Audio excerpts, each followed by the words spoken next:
네, 오늘 1월 26일입니다. 설 명절 주일을 맞이했는데요. 대부분 또 고향에 가셨고 또 이렇게 남은 분들과 또 고향을 방문해 주신 분들 같이 예배드리게 되어서 너무 반갑습니다. 원래 오늘은 마태복음 49번째 시간까지 했었고요. 오늘은 50번째로 해야 되는 시간입니다. 저희가 마태복음 17장 23절까지를 나눴었는데 명절이고 해서 저희가 특별히 다른 본문으로 오늘은 한번 쉬고 하도록 합니다. 요한복음 1장 14절부터 17절까지 같이 나누도록 하겠습니다. 요즘은 저희가 너무 많은 정보를 가지고 있고 수많은 인터넷 매체들을 통하여서 많은 것들을 쉽게 접할 수 있는 시대가 되었습니다. 인터넷과 개인 스마트 기기의 발달로 너무 많은 것들을 접할 수 있죠. 특히 교회에서도 그런 이야기를 많이 합니다. 이제 이런 인터넷이 발달하고 개인 스마트 기기가 많다 보니 설교가 너무 많아졌고 우리가 들을 수 있는 것이 너무 많고 유명한 강사분들, 유명한 목사님들 너무 많이 있지 않습니까? 심지어 기독교 신문이나 잡지에서는 누가 제일 유명한지 투표도 하고 어떤 사람들이 제일 많이 불려다니는지 순위도 매겨놓기도 하더라고요. 유명 강사, 말씀 잘 전하시는 분들의 리스트를 만들어 놓기도 합니다.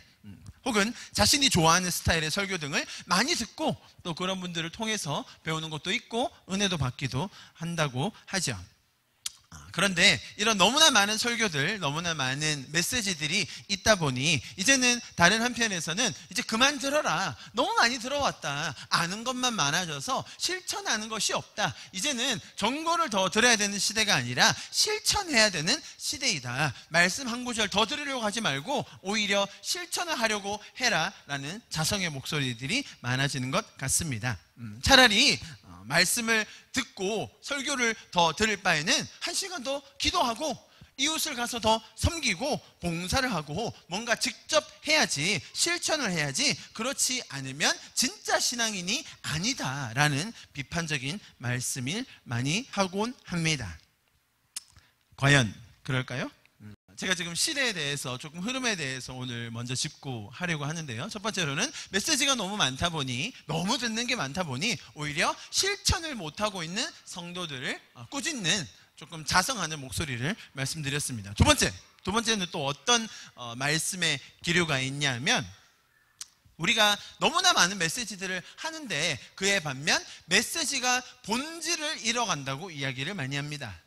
메시지를 이야기할 때 항상 좋은 얘기, 사람들이 즐겨 듣는 얘기, 귀를 긁어주는 얘기만 하지 본질적인 이야기가 없어졌다, 상실했다라고 얘기를 많이 하죠. 그 대표적인 게 회개, 십자가, 하나님의 벌하심 등등에 대해서 설교 강단에서 메시지를 전하지 않는다고 질책을 많이 합니다. 결국 그런 현상 때문에 본질적인 것을 이야기 많이 하지 않고 좋은 얘기, 사람들이 듣고 싶은 얘기만 하다 보니 세상적인 성공만 얘기하다 보니 크리스천들이 타락했다라는 이야기를 많이 하게 됩니다. 기독교가 이 모양 이 꼴이 난 것은 우리가 본질적인 메시지 십자가와 회개와 하나님은 살아계셔서 우리를 처벌하시기까지 하신다라는 것들을 상실했기 때문이라고 많은 사람들이 입을 모읍니다.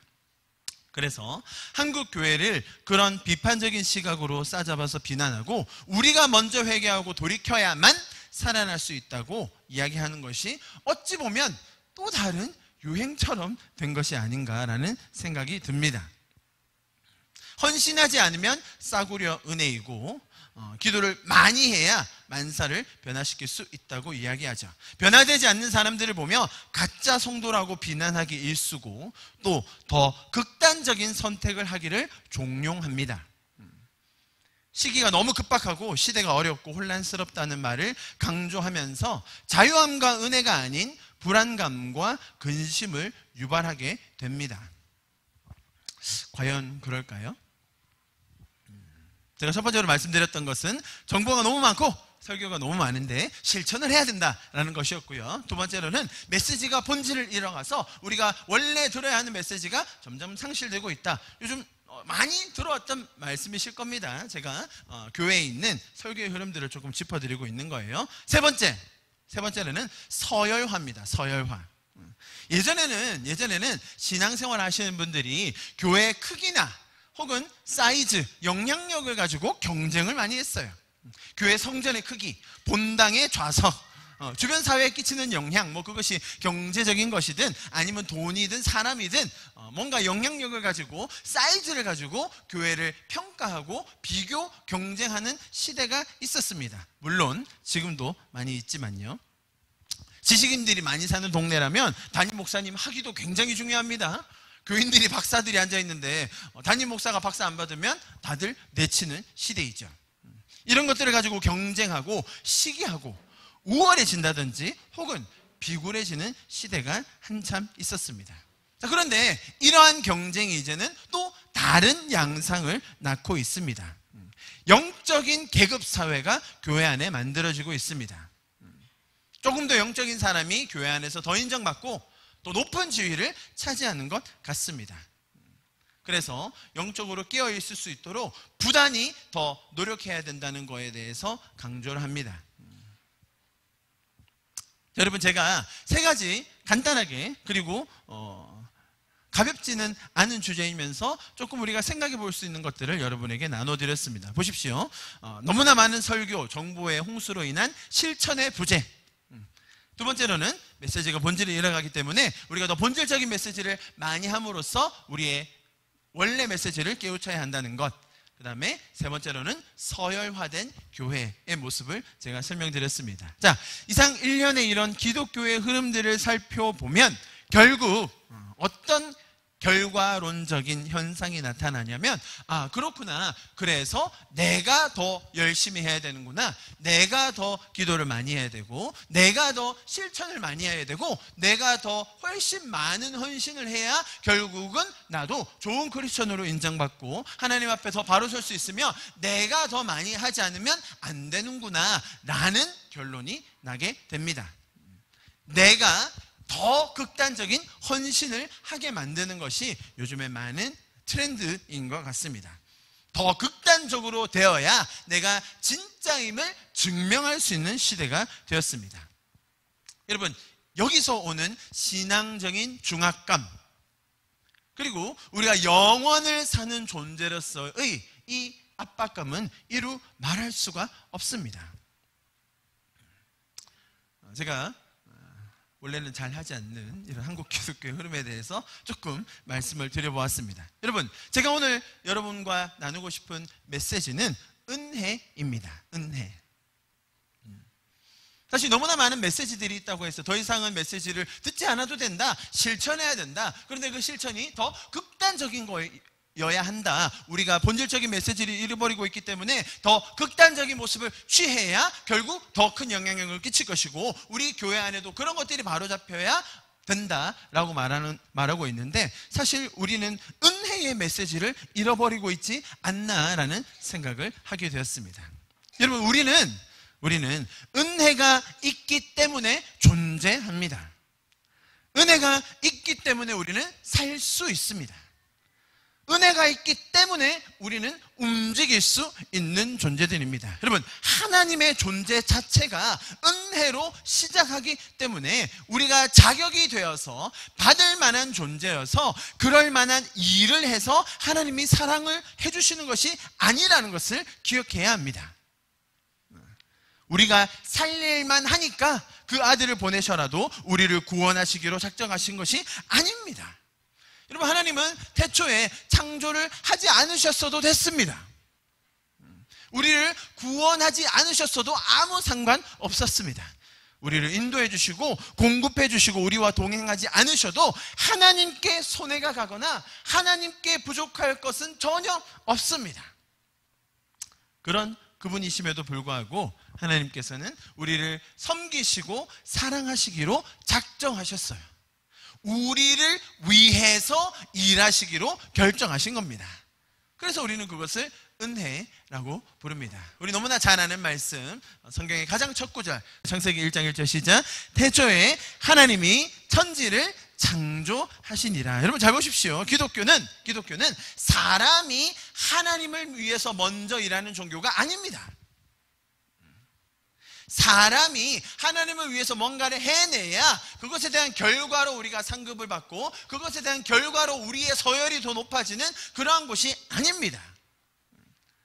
여러분 지금 창세기 1장 1절에서 태초에 하나님이 천지를 창조하시니라 라고 시작합니다. 하나님이 계시는 거예요. 태초라는 시간이 있었던 거예요. 하나님이 존재하셨던 겁니다. 자, 그런데 하나님이 태초에 뭘 하셨습니까? 천지를 창조하셨습니다. 하나님이 태초에 우리에게 명령을 주신 것이 아닙니다.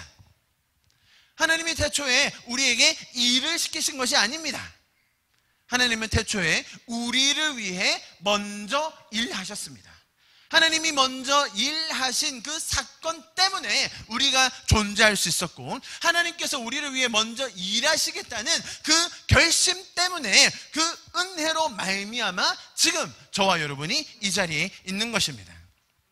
여러분, 하나님께서 먼저 일하셨습니다. 누구를 위해 일하셨습니까? 아까 말씀드렸듯이 하나님은 본인을 위해서, 스스로를 위해서, 자신의 만족을 위해서 일을 하거나 구원자를 보내거나 우리를 위해서 공급하실 필요가 전혀 없는 완벽하신, 완전하신, 충만하신 존재입니다. 피조물을 자신의 형상대로 만드시고 그 피조물의 안녕과 행복과 잘삼과 충만함을 위해서 스스로 일하시기로 결정하신 하나님, 이것이 바로 기독교에만 있는 은혜의 개념입니다. 다른 세상의 어떤 철학에도, 어떤 가르침에도, 어떤 종교에도 신이 인간을 위해서 일한다는 개념은 없습니다. 여러분, 세상에 어떤 신이 인간을 위해서 일합니까? 그런데 기독교의 이 가르침은 처음부터 그렇게 시작하는 거예요. 태초에 하나님이 우리를 위하여, 저와 여러분을 위하여 일하셨다는 겁니다. 일할 필요가 없으신 분이, 굳이 그렇게 안 하셔도 되는 분이, 그렇게 수고하지 않아도 되는 분이 우리를 위하여 먼저 일하셨다는 그 놀라운 사건이 성경의 시작입니다. 그래서 우리는 하나님의 사랑을 아무런 조건 없이, 아무런 자격이 되지 않는데 받게 되는구나를 깨닫게 됩니다. 여러분, 그것이 은혜의 정의 아닙니까? 은혜라는 것은 자격 없는 자에게 주시는 하나님의 선물이기 때문이죠. 여러분, 자격 없다는 것이 무슨 말입니까? 우리는 하나님을 떠나기로 결정했던 자들입니다. 내 마음대로 살아보려고, 내 뜻대로, 내가 원하는 대로, 죄적인 습성대로 살려고 했던 것이 저와 여러분의 모습이었습니다. 그런 우리를 가리켜서 자격 없는 자라고 하는 것이죠. 자, 그런 그들에게 하나님의 선물로 주어지는 것이 은혜라는 거예요. 여러분, 하나님의 선물입니다. 우리 인간이 상상할 수 있는 수준, 인간이 계획해 놓을 수 있는 정도가 아니라 하나님께서 주시는 선물이라는 거예요. 하나님만 하실 수 있는 수준이라는 거예요. 인간을 죄에서 구원하는데요, 생명을 주실 수 있는 분, 유일한 분, 하나님이 우리에게 주시는 선물, 자격 없는 우리에게 주시는 그 하나님의 선물을 우리는 은혜라고 부르는 것입니다. 여러분, 기독교는 이 은혜의 가치, 은혜의 원리, 은혜의 개념 위에서 시작해야만 하는 것입니다. 하나님께서 우리를 위하여 계획하여 놓으신 그런 사이즈의 일, 그런 성질의 일, 우리가 그것들을 날마다 기억하고 더 배워야 합니다. 여러분, 말씀이 많아서 그것만 듣느라 실천을 못하는 것이 아니라, 어찌 보면 우리가 이 기본을 잃어버렸기 때문에 이 은혜로 시작하여 사람들을 섬기고 이웃을 사랑하는 것들을 할 수 있음에도 불구하고 오히려 의무감과 책임감과 헌신감으로만 물들어 있는 것이 아닌가라는 생각을 하게 되는 것이죠. 여러분, 복음이라는 것도 마찬가지입니다. 제가 지금 창세기를 설명드렸지만 제가 마태복음을 쭉 보고 있었습니다. 복음이라는 것이 무슨 뜻이라고요? Good news입니다. Good news. 자, 우리 청소년들 저기 엎드려 있지. 자, good news가 무슨 뜻이죠? 좋은 소식이라고 이렇게 큰 소리로 마음에 깊이 외쳤어요. 좋은 소식이에요. 좋은 소식. 그죠? Good news는 좋은 소식입니다. 그것이 하나님께서 그 아들을 보내서 우리를 구원하시겠다는 그 소식이잖아요. 보십시오. 복음은 좋은 명령이 아니에요. 좋은 권면도 아닙니다. 좋은 충고도 아니에요. 좋은 소식이라는 거예요. 어떤 소식이에요? 예수님이 먼저 오셨다는 거예요. 그 아들이 이 땅에 오셨다는 거예요. 안 오셔도 되는데, 안 하셨어도 되는데, 굳이 그렇게 안 하셔도 되는데, 먼저 우리를 살리기 위해서 이 땅에 오신 그 아드님, 하나님의 아들이 이 땅에 오셔서 우리를 구원하시기로 작정하셨다. 그래서 십자가를 지시고 우리를 구원하셨다는 그 좋은 소식이라는 거예요. 그 좋은 소식을 알고 나면 우리에게 그 깨달음이 오게 되고 은혜로 살 수 있게 된다는 겁니다. 예수님은 우리에게 좋은 명령을 주기 위해 오신 분이 아니라는 겁니다. 좋은 충고, 좋은 권면, 좋은 제안이 아니라 그분이 일하셨다, 우리를 위해 먼저 일하셨다는 그 좋은 소식이 바로 복음입니다. 여러분, 구약의 시작, 하나님께서 천지를 먼저 창조하셨던 그 사건, 과 더불어 복음이라는 것, 예수님께서 우리를 위하여 일하셨다는 그 소식, 이거 다 좋은 소식 아닙니까? 부담스러운 명령입니까? 우리가 꼭 이뤄내야 될 과업입니까? 이거 안 하면 상 못 받는 그런 경고입니까? 아니라는 겁니다. 여러분, 우리의 삶이 이 은혜 안에 깊게 닻을 내리기를 축복합니다. 여러분, 오늘 우리가 읽었던 본문에서도 너무 정확하게 이야기하고 있습니다. 14절입니다. 우리 같이 한번 읽어보겠습니다. 시작. 말씀이 육신이 되어 우리 가운데 거하심에 우리가 그의 영광을 보니, 제가 2주 전에 설명드렸던 말씀입니다. 동일한 본문인데요, 말씀이 육신이 되신 겁니다. 여러분, 복음은 항상 이렇게 하나님이 어떤 일을 하셨는가에 대해서 설명하고 있습니다. 여기서 말씀이 뭐라고요? 로고스입니다. 로고스. 우주의 섭리, 우주의 시작, 우주의 원리를 설명하는 것이 로고스예요. 말씀이 육신이 되었다는 것은 그 우주를 운행하시는 하나님께서 육신, 뭐라고요? 사르코스, 가장 천하고 가장 비천한, 가장 천대받는 육신, 이 몸뚱이가 되었다는 거예요. 우주를 주관하시는 분께서 가장 하찮은 존재가 되어서 내려온 그 상태, 자, 그것을 보니 우리가 뭘 본다고요? 그의 영광을 본다는 거예요. 기독교의 영광은 이만큼 신비스러운 겁니다. 신이 영광을 받는다, 신이 높임을 받는다, 신이 찬양을 받는다, 그 개념 안에는 이미 성육신이 되어서 모든 것을 내려놓으신 그 하나님의 아들의 존재를 설명하고 있는 겁니다. 그것이 영광스럽다라는 말의 뜻인 거예요. 여러분, 이러한 신이 인간을 섬기는 유일한 개념, 이 은혜의 개념은 기독교에만 있습니다. 이렇게 먼저 우리를 찾아와 주시고 자격 없는 우리를 먼저 사랑해 주셨습니다. 우리의 능력으로 할 수 없는 구원의 사건을 몸소 이루어 주셨습니다. 그래서 그 십자가의 공로, 구원의 감격으로 인해서 생기게 된 결과, 그 은혜를 통해 우리에게 주어지는 선물이 다름 아닌 믿음입니다. 우리가 하나님의 은혜를 먼저 경험하게 되고 그분이 일하신 것을 알게 되고 깨닫게 되고 우리의 삶 속에 점점 더 체험하게 되면 우리 안에 믿음이 생긴다는 거예요. 저희 신약 성경에서 믿음이라고 번역된 헬라어는 피스티스라는 단어입니다. 피스티스.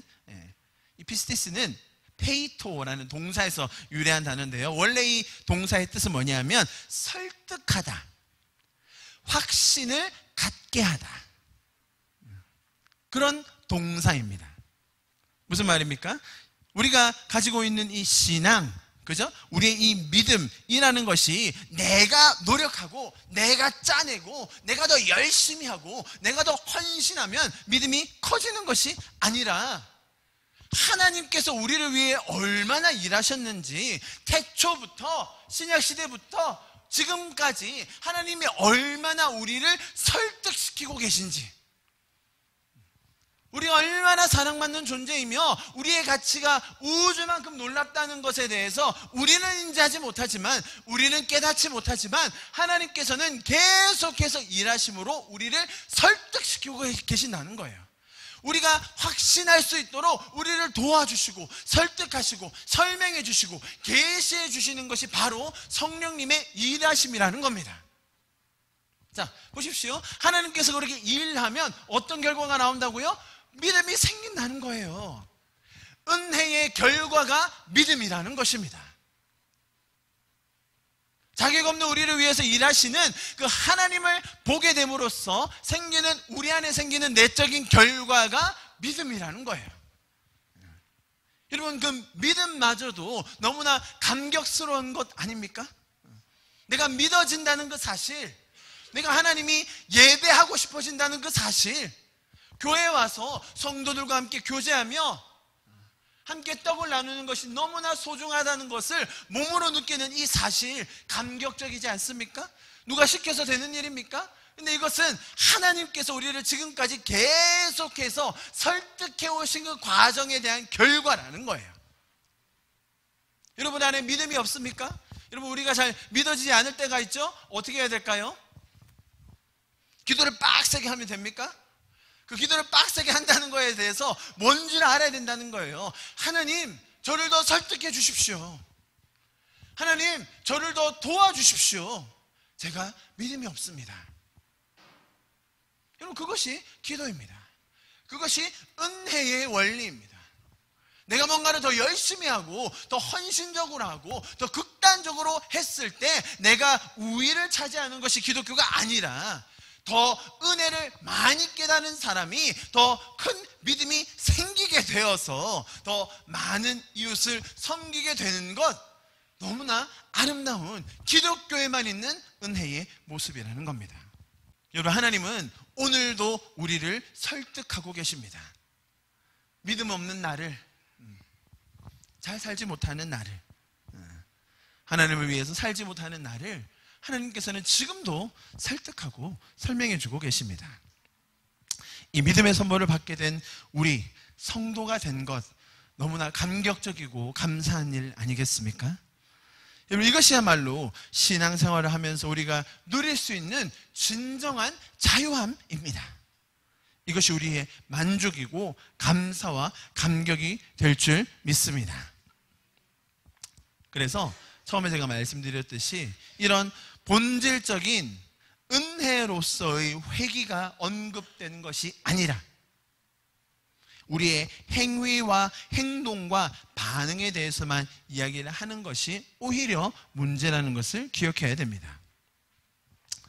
여러분, 도리어 이러한 은혜가 넘치고 충만할 때 나타나는 자연스러운 반응이, 그죠? 자연스러운 반응이 예배인 것입니다. 그것이 섬김이고 선교이며 사랑과 봉사가 될 수 있는 것입니다. 너무 중요합니다, 여러분. 믿어지는 역사, 설득당한 일이 너무 많아가지고, 아, 그렇구나, 하나님은 살아계시는구나, 내가 내 힘으로 내 뜻으로 이렇게 발버둥 치고 내가 죄를 이기려고 하면 안 되는구나, 아, 주님 도와주십시오, 주님 저 잘 못합니다. 자, 이걸 뭐라고 부른다고요? 기도.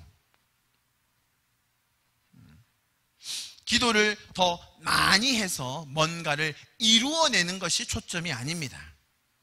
기도는 하나님과의 인격적인 교제이고 관계인 것입니다. 그 하나님의 인격적이신 모습을 기도를 통하여서 우리가 더 알아가게 되는 거예요. 기도는 뭔가를 이루기 위한 수단과 방법으로 우리에게 주어진 것이 아닙니다. 뭔가를 쟁취하기 위한 방법론이 아니라는 거예요. 오히려 가장 인격적이신 그 하나님께서 우리를 설득하시는 그 시간, 그분과 관계 맺는 그 시간이 기도인 것입니다. 자, 여러분, 제가 은혜에 대해서 여러분에게 조금 설명을 드렸습니다. 세상에서는요, 물건을 사거나 거래를 하거나 비즈니스를 할 때 서로 물건이 있으면 그 돈을 지불해야 되지 않습니까? 여러분 잘 보십시오. 물건을 뭐 사거나 계약을 하거나 했습니다. 그러면 돈을 지불하는 방법이 크게 3가지 정도 있습니다. 자, 첫 번째 따라해 보십시오. 선불이 뭡니까? 뭐 돈을 먼저 내고 사는 거죠. 뭐 대부분의 경우 그렇게 합니다. 두 번째, 할부는 뭐죠? 카드사가 중간에 있고, 뭐 카드사가 대신 내주고 우리는 중간중간에 한 번씩 갚는 겁니다. 세 번째, 또 마지막에 있어요. 뭔지 아세요? 후불.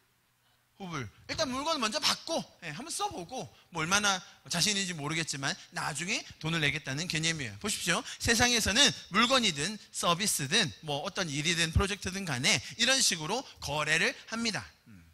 처음부터 내든 나눠서 내든 뒤에 내든 결국 값을 치러야 그 물건과 서비스 다양한 것들을 받아낼 수 있습니다. 세 가지 다 공짜로 받는 것은 아닙니다. 어쨌든 내가 지불을 해야 되는 것이죠. 방법은 다를 수 있지만 어쨌든 내가 그것에 대한 값어치를 지불을 해야 됩니다.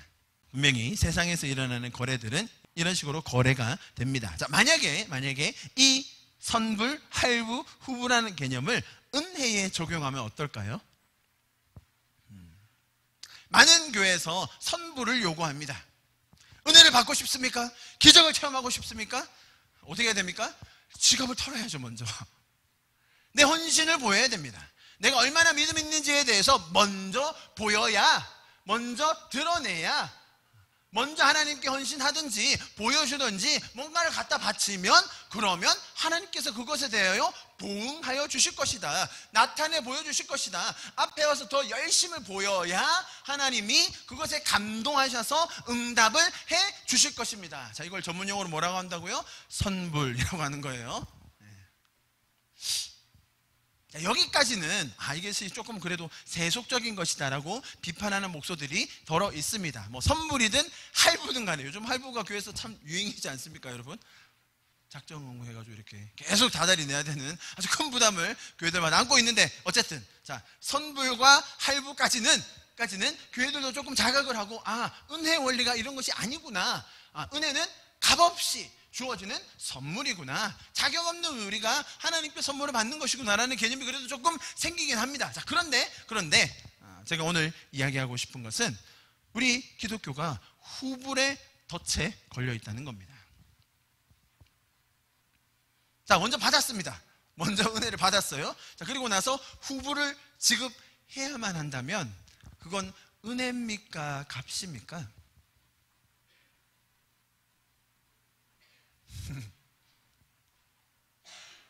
은혜를 받았으면 그에 상응하는 뭔가를 보여야 된다고 생각합니다. 먼저 물건을 받고 후에 지불을 해야 된다는 것이죠. 자, 그러면 그거는 선물입니까? 거래입니까? 잘 생각해 보셔야 됩니다. 제가 다시 한번 말씀드립니다. 은혜의 정의, 자격 없는 우리에게 주시는 하나님의 선물. 선물은 주는 사람이 직접 돈을 다 지불하고 다 사가지고 포장해가지고 그냥 너 가져 하고 주는 거지. 이거 줄 테니까 너 나중에 다 갚아내. 그러면 그건 선물이 아니라 거래요, 계약이 되는 것이죠.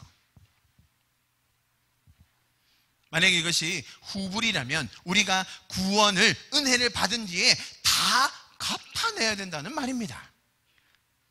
하나님은 우리를 살짝 속이신 것이 될 수도 있고, 기독교의 은혜라는 개념도 사실은 뭐 선불, 할부 정도만 해도 굉장히 세속적이라고 생각하는데 후불마저도 세상의 거래라는 개념과 달라질 것이 없어진다는 거예요.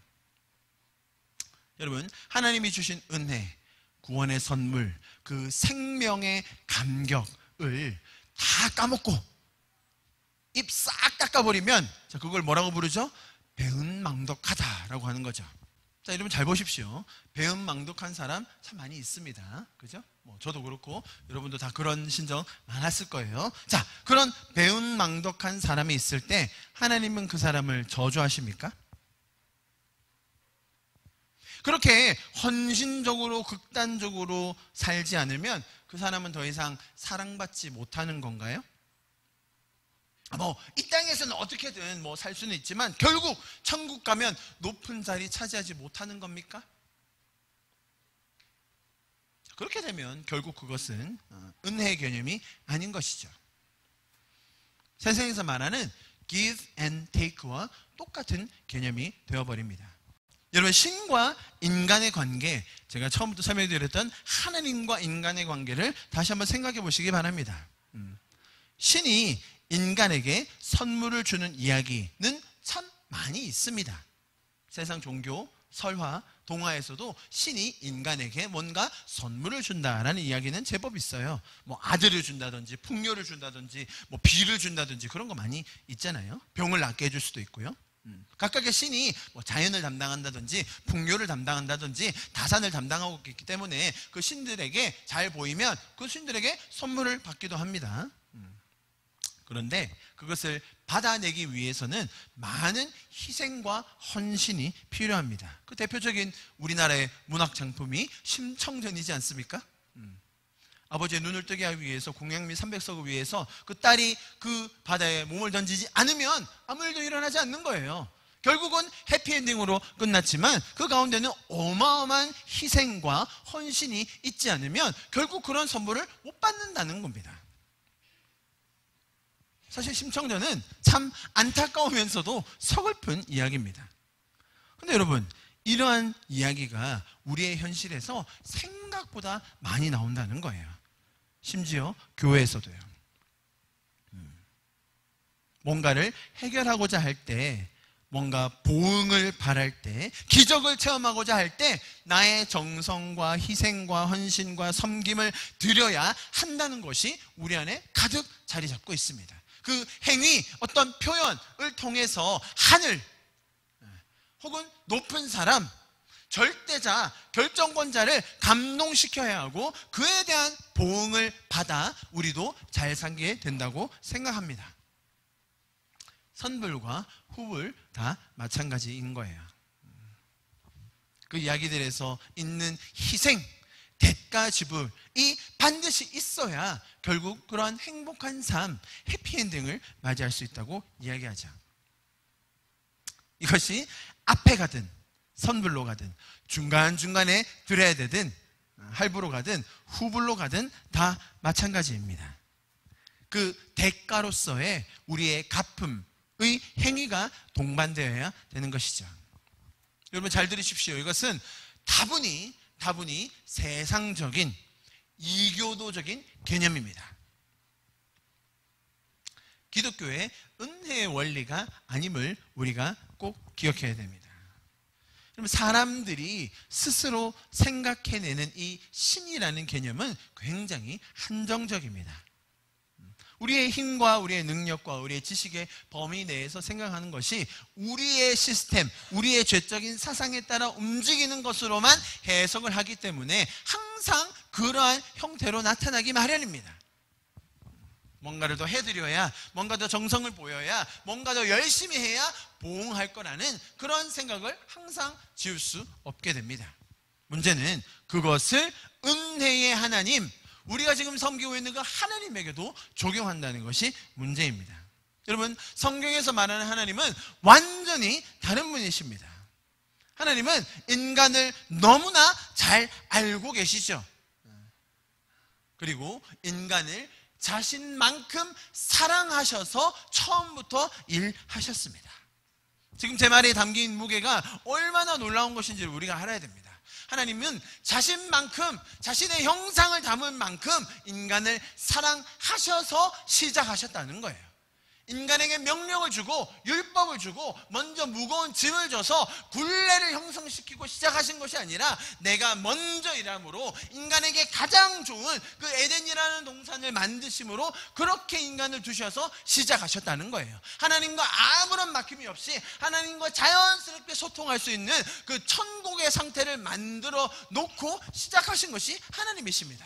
뭔가를 잘 해내야, 뭔가를 다 이루어내야 그만큼 놀라운 것이 주어지는 것이 아니라 하나님께서는 처음부터 가장 완벽한, 가장 놀라운 것을 주고 시작하셨습니다. 자, 그러한 하나님의 마음을 알고 시작을 해야, 그런 은혜의 개념을 먼저 알아야 우리가 그 하나님을 잘 섬기고 그 하나님과 제대로 된 관계를 맺을 수 있는 것입니다. 자, 그렇다면 하나님께서 우리에게 원하시는 것은 무엇입니까? 선불도 아니고 할부도 아니고 후불도 아니면 하나님 우리에게 뭘 원하시는 거죠? 도대체 은혜라는 건 어떤 것입니까? 하나님은 하나님을 더 알아가기를 원하십니다. 우리가 하나님과 더 동행하기를 원하세요. 우리가 하나님의 마음을 더 많이 알아 그 마음과 뜻대로 살아가기를 원하세요.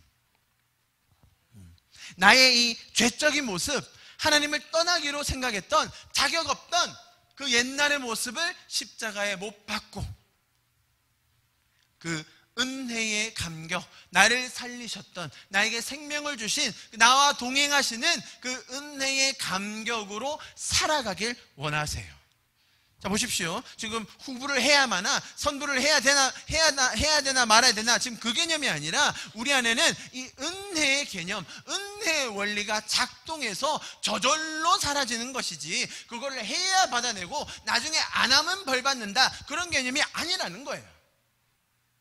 이 놀라운 은혜의 감격을 통해서 우리는 믿음이 생겼고, 그 믿음을 통해서 이것이 하나님의 뜻이구나, 이것이 하나님의 마음이구나, 지금 이 상황에서 하나님의 마음은 이런 것이구나 라는 것을 깨달아 우리가 더 감격하여 살 수 있는 삶, 그것이 바로 신앙 안에서의 자유함인 것이라는 겁니다.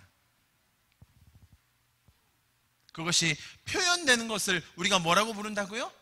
예배, 선교, 헌신, 섬김, 봉사, 어떻게 표현하셔도 괜찮습니다.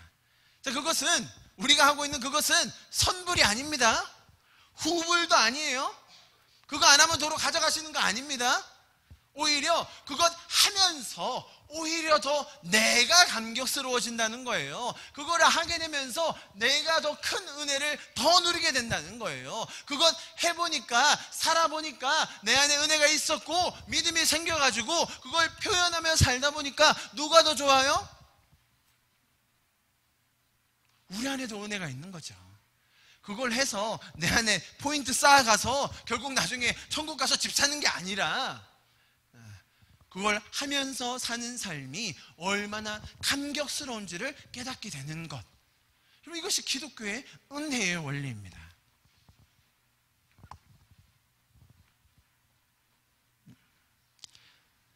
우리가 그렇게 살지 않을 시 하나님이 날 싫어하시거나 나에게 주실 상급을 다시 빼앗아가는 것이 아닙니다. 여러분, 우리는 이미 다 갚지도 못할, 다 감당하지 못할 그 사랑을 받은 자들입니다.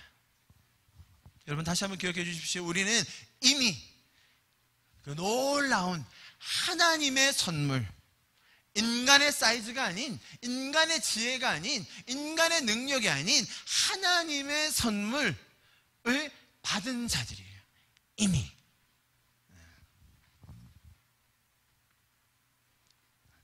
그 복음 때문에 우리는 자유함을 가지고 하나님 안에서 모든 것이 가능한 삶을 살 수 있게 된 거예요. 얼마나 놀랍습니까, 여러분? 뭔가를 해야 되고 하면 안 되고 그런 차원이 아니라 우리가 그 안에, 은혜 안에 거하고 있을 때 모든 것이 가능한 것이에요.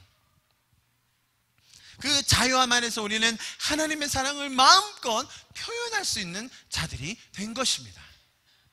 여러분, 잘 들어주십시오. 기도가 만사를 바꾸는 것이 아니라 내가 은혜 안에 사는 것입니다. 회개를 시켜야만 하는 것이 아니라 은혜가 회개로 승화되는 것이에요. 천박한 능력과 서열 대신 은혜의 공동체가 되는 것입니다. 전도를 몇 명 했는지, 얼마나 더 영향력을 끼쳤는지 경쟁하는 것이 아니라 내 삶에 드러나는 열매로 내가 먼저 놀라는 삶, 그것이 은혜의 삶입니다. 여러분, 우리가 믿는 이 신앙과 기독교 너무 매력적이지 않습니까? 너무 놀랍지 않나요?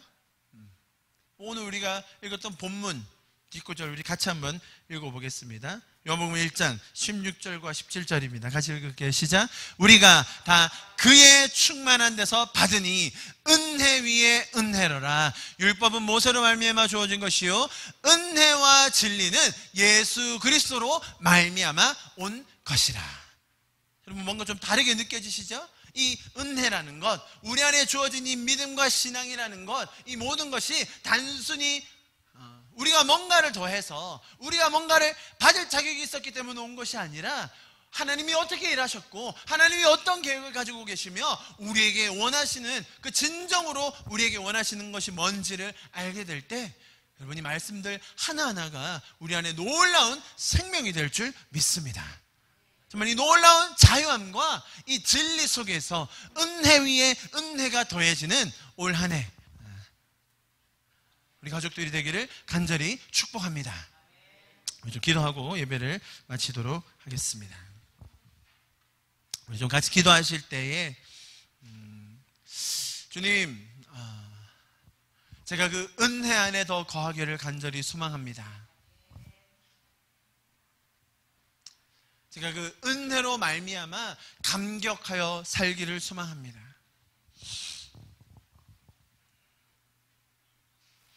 은혜 아니었으면 우리가 지금 이 자리에 없고 은혜 아니었으면 우리가 할 수 없었습니다. 주님께서 주신 그 은혜로 말미암아 우리에게 믿음이 생기게 됨을 감사합니다. 하나님께서 지금 우리를 이곳까지 인도하시기 위하여 그 설득해 오셨던 과정, 우리를 가르쳐 주셨던 그 모든 시간들, 우리에게 설명해 주시고 우리를 가르쳐 주시고 깨우쳐 주시고 우리에게 계시하여 주시고 우리에게 응답하여 주시고 그 우리를 사랑해 주시고 인도해 주셨던 그 모든 과정을 통하여 지금 우리에게 이 작은 믿음이 생기게 되었음을 감사합니다. 이 얼마나 놀라운 은혜입니까? 이 얼마나 감격적인 기적입니까? 지금 우리가 하나님을 아버지로 모시고 그 안에 감격하며 살 수 있다는 것, 주님이 주신 놀라운 은혜임을 다시 한번 고백합니다. 주님, 우리가 그 은혜의 개념을 바로 알고 그 은혜의 값을 지불함으로 우리가 더 큰 것을 얻어내는 것이 아니라 그 은혜로 말미암아 내가 감격하여 사는 삶, 그 놀라운 은혜의 삶 가운데 젖어들게 하여 주시옵소서.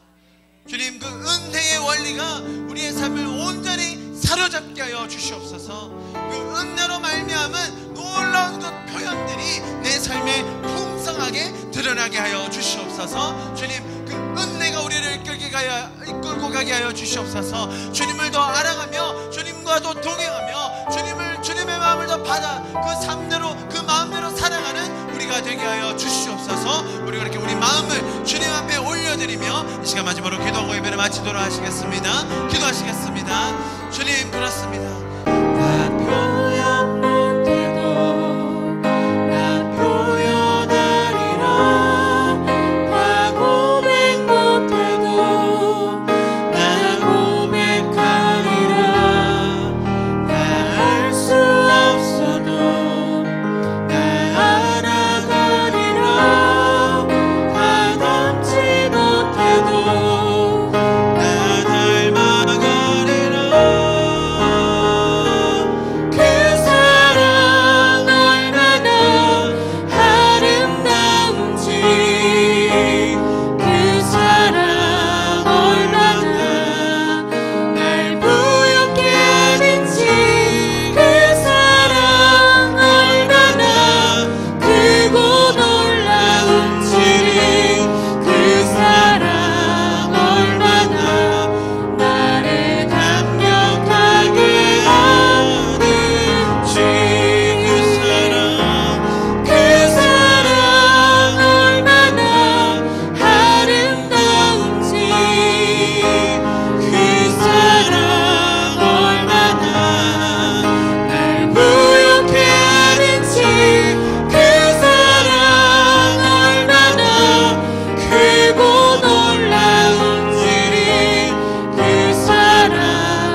그 사랑과 은혜가 우리를 얼마나 자유케 하는지, 얼마나 부유케 하는지,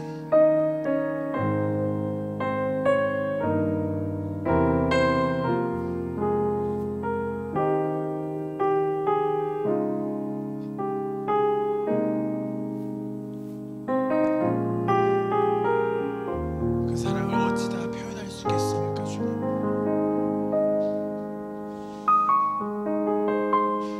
그 은혜에 우리 어찌 다 보답할 수 있겠습니까, 주님?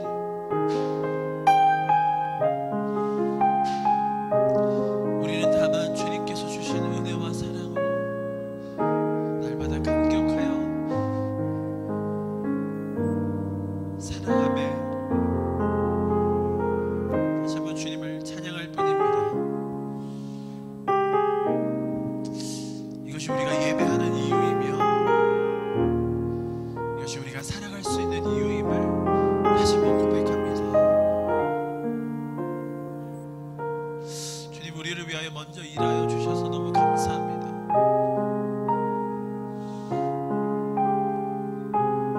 우리가 아직 죄인 되었을 때에 우리를 위하여 먼저 죽어주시고 섬겨주신 주님 감사합니다. 우리에게 아무런 자격이 없을 때에 하나님적 선물로 모든 것을 우리에게 안겨주신 주님 다시 한번 감사를 드립니다. 그 놀라운 은혜의 감격 속에 살아가는 우리 한 명 한 명 주님의 성도들이 되게 하여 주시옵소서. 주님에게 주시는 그 놀라운 은혜에 날마다 감격하는 우리들이 되게 하여 주시옵소서.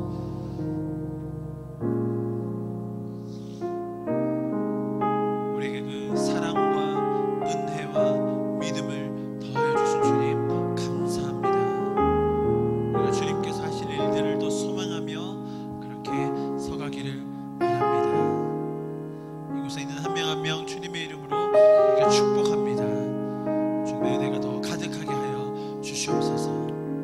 주님의 그 충만한 가운데 은혜 위에 은혜로라, 그 고백이 우리의 삶 가운데 날마다 터져나오게 하여 주시옵소서.